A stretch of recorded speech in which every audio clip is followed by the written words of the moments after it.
the world, and certainly most of the people in this room and in this venue, probably believe that vertical density is better than horizontal spread. Density is better than dispersion. But it's a belief that's based on gut instinct and no data, if we're being honest. Because the only data that I am aware of that exists in this field is very large-scale data. Energy of Chicago divided by population of Chicago. And what is missing is a very nuanced study that gets into real detail about all the aspects of sustainability. And that's what this study is looking to do. We're really proud of this study. So it's about density, not necessarily density versus suburbia, but understanding what are the sustainability implications of density against horizontal spread. By the way, this is our graph, if you haven't seen this, of the number of 200-meter high buildings built each year since 1960. So the world in the 1960s were building one or two 200-meter tall buildings each year. And then from the 1990s onwards, you can see how that mushroomed to now, 80, 90, 100 of these buildings per year. So this concept of density being better than horizontal spread is it's been taken up by almost every corner of the world. So it's staggering that we don't have the detailed data and research to support it. This graph, I love this graph. This is a graph that shows the sustainability of cities, if you like, with respect to predominantly transport energy. It kind of shows Houston is not very sustainable on the top left there, because basically you want a loaf of bread in Houston, you've got to get in a car and drive there. Sorry if you're from Houston, by the way. And Hong Kong, still got all these developers on the brain. Hong Kong is one of the most sustainable cities in the world because anything with one wheel or more is a form of public transport. So it's all about infrastructure. But here's the problem with this graph. This was Newman and Kenworthy in 1986. And I see this, I bet you'll see this 10 times this week in presentations. This was 1986. I wasn't even born in 1986. Okay, I wasn't. So here is the project that we are doing. So the fundamental objectives are to investigate the true sustainability aspects of people's lifestyle through a comparison of high-rise and low-rise living, and to develop a methodology for the evaluation that others can follow. So we are quite literally taking 3 high-rise scenarios in downtown Chicago and investigating a whole bunch of data-driven aspects and then comparing that with a suburb on the outskirts of Chicago. The reason we chose Oak Park is because I knew that I personally could get 100 families to commit to giving us the level of data that we needed. That's why we chose Oak Park, because that's what this study is about. Not necessarily quantity of data, but quality of data. So here are the scenarios for anyone who knows Chicago. 3 high-rise scenarios in the downtown of Oak Park, Chicagoland, and then Oak Park, which is 7 miles from the city center. We are hoping with funding, because by the way, this is a completely CTBUH-funded study, that we can extend it even further to take one of the far outlying areas such as Naperville. So people are typically commuting about 30 to 40 minutes by car from Oak Park, 30 to 40 minutes because of the traffic. It's a 10-minute trip if there's no traffic. Naperville, people are commuting 2 hours. It keeps going. Like a lot of cities, Chicago keeps going in terms of that commute. But for the moment, it's high-rise against Oak Park. Not against. High-rise comparing with Oak Park. This is just some comparative data, which I'm not going to go into too much. But Oak Park is actually, it's not a typical suburb at all. It's linked to a metro system which serves Chicago, which is already pretty rare in the American context. A non-car-based mass transit vehicle, the L, The homes are typically, you know, this was the starting point of Frank Lloyd Wright. So they're beautiful homes. Typically, my home is 130 years old. And so actually, when you look at this, one of the observations that other people made on this study is, if you're trying to prove that high-rise is more sustainable than low-rise, you should have taken Naperville. We're not trying to prove. We're trying to, you know, do a real study here. And we felt that Oak Park was actually far more indicative of a typical European situation where there is mass transit. And it is actually quite a sustainable neighborhood, rather than try and fudge the books in doing the best to the worst potential study. 5 aspects that we thought were main indicators of sustainability. Operating energy bills. By the way, we have 200 units in both scenarios that have already engaged with this process. 200 families. So it's not a small data set, actually. 200 families, or 200 units, we should say, within the high-rise have already given us 12 months of energy bills, gas, electricity, water. And 200 family homes in Oak Park have done the same. So, operating energy bills. Embodied energy of the enclosure. So we are calculating the embodied energy, and yesterday there was a fantastic session on LCA, life cycle analysis. We're calculating the embodied energy of the homes and of the high-rise buildings. Mobility and transport. We're tracking that. 12 months of odometer readings on cars. Gets trickier after that. Infrastructure.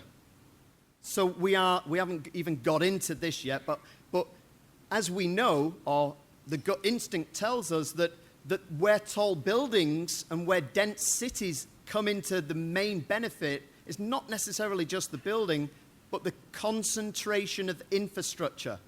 So we're going to assess that somehow in terms of share of infrastructure in a dense downtown environment as opposed to horizontal infrastructure in a suburban environment. And then number 5, quality of life. 100% overlooked in most sustainability studies. Social sustainability is as important as energy in many respects. So this is a holistic study looking at all those 5 factors. It's not just operating energy. So one of the main research tools is we developed an online portal. And as I said, we've had 200 households, 400, 200 in each scenario, which have engaged in this online portal, downloading energy bills, filling out questionnaires. It was quite an involved study. I'm not going to go through the questionnaire, by the way. You can read all this later if you want to. This is just the portal explaining about the downloading of the energy bills and giving us all access to that data. We couldn't have done this without the support of the organization, so not only did the building owners enthusiastically get on top of this, partly because I told them it'd be great for their building, you know, look, you'll be the most sustainable building in the world, and the council will promote it all around the world, so they were very enthusiastic about it. And then Oak Park, I told them the same thing, and they enthusiastically got behind it. So they've really helped us promote this in the communities. And then, of course, we distributed flyers, and we've promoted this to get these families to engage, which has been the most difficult part of the project. By the way, here's the guy who should get most of the credit. This is my student, PhD student, who's driving this initial phase of the project, Dupong. And, you know, he's been out at all the road shows and stuff, kind of telling all the villagers about this study. Okay.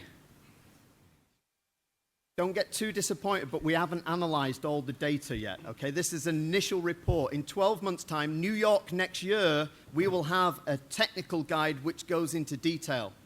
So we don't have that. We only finalized the collection of data 2 or 3 weeks ago. So I'm only going to give you a few snippets of interest of where this is potentially going. So there you can see the total number of questionnaire responses or engagements, 273 in the suburban community and 249. So it's a bit more than 200. Although it was completely voluntary, so some people chose not to tell us how much money they were earning, for example. So not 100% of questions were completed. This is quite interesting. One of the challenges of the project is comparing apples to apples.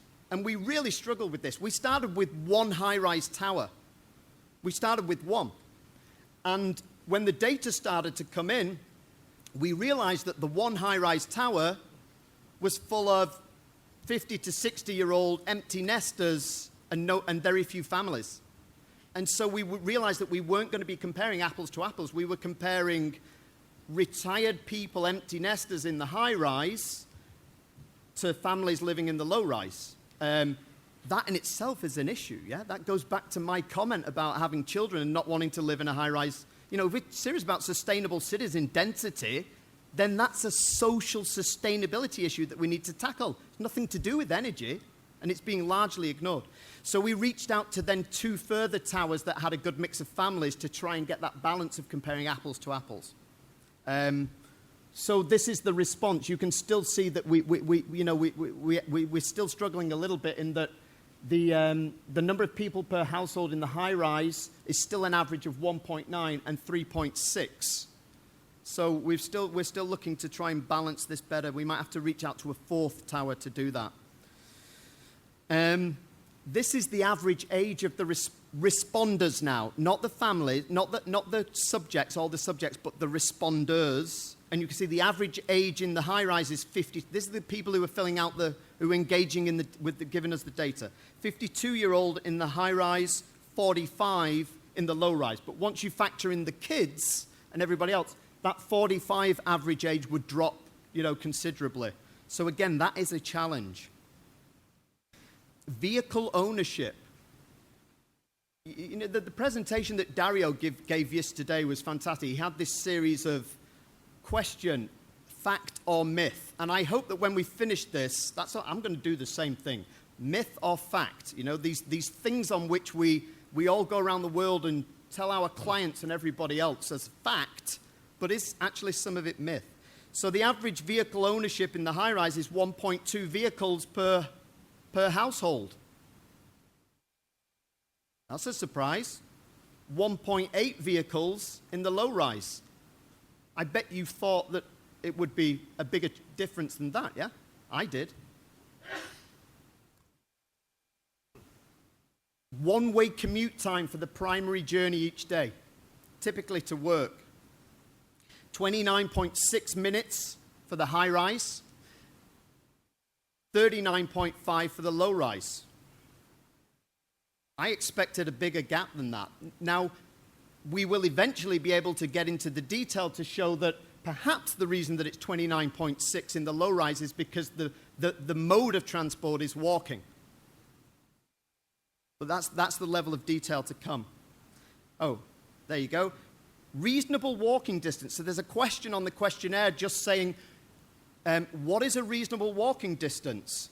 54% in the high-rise realm said 1 to 2 miles is a reasonable walking distance. And that was only 31% said that in the low-rise. I.e., this is implying that people in cities are actually far more inclined to walk longer distances than those in the low-rise. It's counterintuitive, yeah? Maybe. The water bills was the easiest thing for us to just analyze last week before we came here. So that's the only energy thing I can show you at the minute is the water consumption per household, getting on for twice per capita in the low-rise as opposed to the high-rise. You'd expect that. It includes watering the plants and various other things. Okay, so really the point of this presentation is to tell you about this project, hopefully get you interested and excited about this, ready to present the full results in the future. What are the next steps towards the conclusion of this research? We need to start to benchmark our findings against published studies. So back to what I said at the beginning, there are large-scale published studies. And you can see, even in Chicago and Oak Park, there are some of those, which you can see conflicting with some of our figures. Household size, for example, in the published studies, say typical Chicago Loop building is 1.8 people per apartment, 2.4 in Oak Park. Well, you can see our study is completely different to that. So on and so forth. So we need to benchmark the studies against published studies. Embodied energy. This is a project that Pung has done, looking at published literature on calculating embodied energy. And along the bottom there, all that means is case study number 1, 2, 3, 4, 5. And up the top there is megajoules per square foot. The red box is a high-rise building, and the blue diamond is a low-rise building. And there's only one conclusion out of this. There's no consensus at all in terms of embodied energy, because there's no methodology for calculating the embodied energy. You know, when you see figures fluctuating so highly, there's no correlation in this. So this is going to be a major challenge.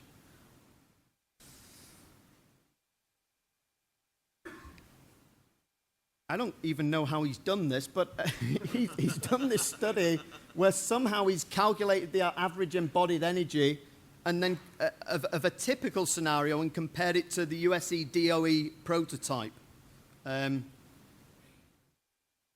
I must ask him what this slide means when I get back. And he's also done this, which is looking at I talked about infrastructure. The most difficult part of this project is actually calculating the infrastructure. We're not even sure how we're going to do it. And I know Chris Drew is doing a similar project, and he's going to present on this afterwards. And I suspect that it's going to come down to probably measuring the area of road and the network of roads, and then assuming a density of infrastructure within that. Electrical, power, sewage, transport network, to come up with how this might influence the scenario. And then the quality of life. I can already tell you what the quality of life is saying. Generally speaking, those who live in a high-rise building think that they have the best quality of life, and those who live in Oak Park think that they have the best quality of life because they've both chosen to live there, like I chose to live in Oak Park. And the future step of the study is to embrace scenarios where there was no choice and start to embrace social housing and various other forms into this study. We need some funding, to kind of take this to the next scale. But the quality of life is really quite interesting. And the questions that we've asked allow the data to be computed to actually give point scoring on quality of life. So the questions are subjective, but the answers can be objectified and put into scores. I'll just show you, this is just showing you a little bit of what has come out, though, and that is that the dark green here indicates a more positive score. So we asked a whole bunch of questions about quality of life.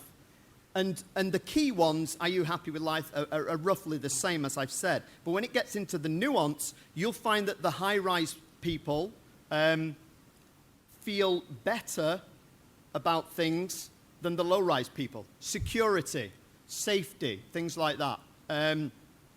Although I do think part of this is being influenced by its maybe older people who haven't got the stress of kids and all the other things in the high-rise that's influencing that. So with 2 minutes still to spare, again, I apologize if that's a teaser and you really want the detail straight away, but the detail is coming, so please watch this space. Thank you.